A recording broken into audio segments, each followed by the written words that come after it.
अंता विधानसभा में आज उपचुनाव की मतदान चल रहा है। हमारे साथ नरेश मीणा हैं जिनसे बातचीत कर लेते हैं। नरेश जी, आप यहाँ पहुँचे हैं, मैं सुबह से इस गांव में हूँ। जो गांव वालों की समस्या है वो काफ़ी बड़ी है। इनका कहना है कि शमशान घाट तक जाने के लिए इनको ट्रैक्टर से जाना पड़ता है और बारिश में तो ट्रैक्टर भी वहाँ फंस जाता है। तो ऐसी समस्या है। आज मतदान का बहिष्कार इन्होंने कर रखा है। जब तक खुद जिला कलेक्टर नहीं आ जाते, ये लिखित में नहीं देते जब तक मतदान नहीं होगा। 2 बज रहे हैं अभी दोपहर के, कुछ ही समय बचा है 2-3 घंटे का, उसके बाद मतदान बंद हो जाएगा। देखो, मैं प्रचार के दौरान आया था जब भी इन्होंने ये समस्या रखी थी, और ये समस्या आज की नहीं है, बरसों की समस्या है। बरसों से शमशान घाट है, बरसों से ये होता है, और इसीलिए इन लोगों का भरोसा राजनीति से उठ गया। वोट देने से भरोसा उठ गया कि हम वोट किस लिए दें, जिनको हमने बरसों से वोट दे रहे हैं, और उसके बावजूद भी शमशान घाट का रास्ता नहीं बने। पूरा मेन रोड, जो गांव का मेन रोड है, वो पूरा मेन रोड कीचड़ से भरा हुआ है। आपने देखा होगा, मैं तो अभी आया था जब नंगे पैर उस कीचड़ से निकला था प्रचार करने दौरान। तो अब जनता क्या करे, किसके पास जाए? चारों तरफ भ्रष्टाचार है, जिन नेताओं को चुनते हैं वो भी भ्रष्ट हो गए।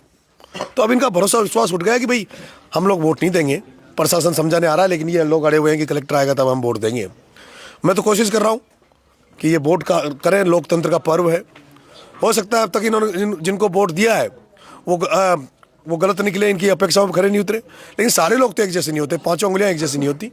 मैं इनको समझा रहा हूँ, कह रहा हूँ कि आप वोट दें, और अगर मैं विधायक बनता हूँ तो मैं इनकी समस्या दूर करूँगा। बनते पहले फंड में वहाँ पर जो शमशान घाट का जो ग्रेवल सड़क है आपके इनका गांव का, उसको पहला जो बजट घोषित करेगा नरेश मीणा, उसमें ही इनकी समस्या दूर की जाएगी। जब समरावता में इलेक्शन के दौरान जो वहाँ पर देखा गया, आप बैठे थे उस समय, उनके गांव वाले थे और वो भी ऐसी मांग कर रहे थे अपनी आम, नहीं सुना गया। अभी तक कोई अधिकारी का नहीं आना, वोट देने के लिए इंतजार कर रहे हैं। पूरे गाँव वाले कलेक्टर का इंतजार कर रहे हैं। वहाँ भी कलेक्टर ने ईगो बनाया था, यहाँ भी अगर कलेक्टर ईगो बनाएगा तो दिक्कत आएगी। गांव वाले वोट नहीं डालेंगे। कलेक्टर साहब को आना चाहिए, इनसे मिलना चाहिए, इनसे बात करनी चाहिए, इनकी समस्या को लिखित में देना चाहिए, कि आश्वासन देना चाहिए। कल से अगर कल 2 दिन बाद में कोई मूवमेंट खड़ा होगा, ये लोग समस्या के लिए जाएंगे, तो वो तो कह देंगे हमें तो पता ही नहीं कि आपके गाँव में समस्या थी। तो कम से कम इनको ये तो प्रशासन को बोलना पड़ेगा ना कि भाई हमारे सामने ये समस्या है, हम इतने दिन में आपकी समस्या को दूर करेंगे। आचार संहिता लग रही है, आचार संहिता के बाद खत्म करो। लेकिन कम से कम जिला कलेक्टर आके कहेगा तो ये लोग मानेंगे। मेरे को विश्वास है, जब इन्होंने कहा कि जिला कलेक्टर आएगा तो हम मान जाएंगे, 100% मानेंगे। पर जिला कलेक्टर को आना चाहिए। बूथ बूथ पर आप घूम रहे हैं सुबह से, क्या लग रहा है प्रचार प्रसार में कौन जीत रहा है? एक तरफा हम जीतेंगे। पूरे जनता चुनाव लड़ रही है, जनता ने कमान संभाल रखी है। लेकिन अभी दुर्भाग्य है कि अभी एक जिला अध्यक्ष मेरे आंखों के सामने से निकला बीजेपी का। भारतीय जनता पार्टी कई मंत्री एमएलए यहाँ घूम रहे हैं, लेकिन उनको कोई गिरफ्तार नहीं कर रहा। कांग्रेस वालों को गिरफ्तार नहीं कर रहा। कांग्रेस वाले रात भर पैसे बांट रहे थे, 25 लाख रुपए जब्त हुए हैं रात को, शराब की पेटियां जब्त हुई है, लेकिन सार्वजनिक नहीं किया। और मेरी गाड़ियां पकड़ी। अभी मेरे बेटे का जस्ट फोन आया, मेरे बेटे की गाड़ी पकड़ ली। वो तो 14 साल का नाबालिग बच्चा है, उसके साथ वालों को गिरफ्तार करके ले गए। बड़ी दुर्भाग्य की बात है कि ऐसा थोड़ी होता है, एक तरफा कार्रवाई आप करेंगे। मैं बड़ी शांति से चुनाव लड़ रहा हूँ। अगर नहीं मानते तो फिर मैं भी अपनी पे आऊँगा। क्या करेंगे आप अगर ये इसी तरह से ये रहा? और मेरे पास हर चीज़ का हल होता है, हर चीज़ का जवाब होता है। मैं जो करूँगा फिर अलग होगा वो।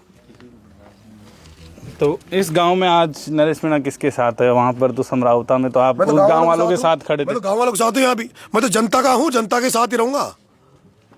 मैं कोई दबने वाला, डरने वाला व्यक्ति नहीं हूँ। मैं इन गाँव वालों के साथ हूँ। ये गाँव वाला कह देगा कि आप कहीं मत जाओ, हमारे यहीं रहो, तो मैं यहीं बैठ लूँगा, यहीं रोटी खाऊंगा। और ये कह देगा कि भाई आपका वोट का नुकसान होगा, आप और जगह चक्कर काटे हो, तो मैं चक्कर काटे आऊँगा। इन गाँव वालों के ऊपर अब वहाँ भी मैं देखा समरावता हूँ, वहाँ तो 11 बजे बैठ के था, सुबह 9 बजे कहीं किसी बूथ पे नहीं गया। वहाँ 9 बजे से लेकर शाम तक, और नुकसान भी हुआ मेरा। अब ये परमिशन दे देंगे तो चला जाऊँगा। ये कह देंगे नहीं आप हमारे समस्या के साथ हो तो बैठ जाओ, मैं बैठ जाऊँगा। मैं तो खिचड़ में जा बैठूंगा अभी, जो ताकि आप मीडिया के लोगों से पता तो लगे कि ये प्रमोद भाई 2 बार का मंत्री रहा। बीजेपी की 2.5 साल से सरकार है ना, बीजेपी की डबल इंजन की सरकार है। खाद बीज मिल रहा नहीं रहा, फसल बीमा का पैसा मिल नहीं रहा। हालात यार, वोट मांगने आ रहे हैं बीजेपी वाले, किस मुंह से वोट मांगने वाले? लेकिन अब वो मैं अभी गांव वालों से कह रहा हूँ, अभी मैं भी बैठूंगा कीचड़ में, तभी तो पता लगेगा ये हालत है यहाँ की अंता विधानसभा की। तो जिला कलेक्टर नहीं आते हैं तो फिर आप गाँव वालों के साथ ही यहीं पे? बिल्कुल, मैं यही हूँ। अभी कीचड़ में बैठूंगा, वहीं कुश्ती कबड्डी करेंगे कीचड़ में। सब कह रहे हैं कि बीजेपी और जो कांग्रेस, अब ये देखो, ये आपके सामने इसको दिखाओ भी, ये हालत है गांव में। 11,000 की केवी की लाइनें जो है वो मकानों के ऊपर से जा रखी है। बच्चे का लाइट से चिपकने से दोनों हाथ कटे। इसको कुछ मिला था पैसा वैसा? कुछ नहीं मिला। इसका पिता भी नहीं है, ये तो बड़े पापा है। और लिखित में कुछ नहीं मिला। लिखित में भी दिया था हमने। कब की बात है बेटा? ये 2 साल 2.5 साल। अब ये हालात है, झुंझुनू में एक गधा मरता है जिसको राजेंद्र गुड़ा 60,000 मुआवजा दिला देता है। जमारामगढ़ में एक पकड़ी चलाने वाला मरता है, नरेश मीणा धरना देता है, 25 लाख दिला देता है। पिपलौदी में नरेश मीणा धरना देता है, 12 लाख दिला देता है। और ये हालात है, ऐसे हालात यहाँ बहुत हैं कि ये बिजली से चपका, दोनों हाथ नहीं है, इसके पिताजी भी, पापा भी नहीं इस बच्चे के, कोई मुआवजा नहीं। यहाँ किसान मरते हैं बिजली कड़कने से, बिजली से चिपकने से, सांप के काटने से, कोई मुआवजा नहीं मिलता। इसलिए मैं सोच रहा हूँ ये हाड़ौती की जनता जगे और ये हाड़ौती की जनता जाग कर परिवर्तन करे, बदलाव करे, इन भ्रष्ट नेताओं को हटाए। आप यहाँ पर इस बार निर्दलीय चुनाव लड़ रहे हैं इस सीट से। खुद जो पूर्व मुख्यमंत्री अशोक गहलोत जी आए 2 बार, खुद मुख्यमंत्री भजनलाल शर्मा आ गए, खुद वसुंधरा राजे जी लगी हुई है, तो त्रिकोणीय मुकाबला देखा जा रहा है। कोई त्रिकोणीय नहीं है, एक तरफा है। दोनों पार्टियों को बराबर वोट आएंगे और उनके जितने आएंगे उसको मिला के मेरे आएंगे। दोनों को मिला के आएंगे उतना आप अकेले के? बिल्कुल, उनके 40-40 हजार आएंगे। तो ये दावा कर रहे हैं नरेश मीणा की जीत रहे हैं। मैं ऐसे लाख 1 लाख के ऊपर आऊंगा और वहाँ का 30-30 हजार आऊंगा। रिकॉर्ड वोटों से चुनाव जीतेंगे।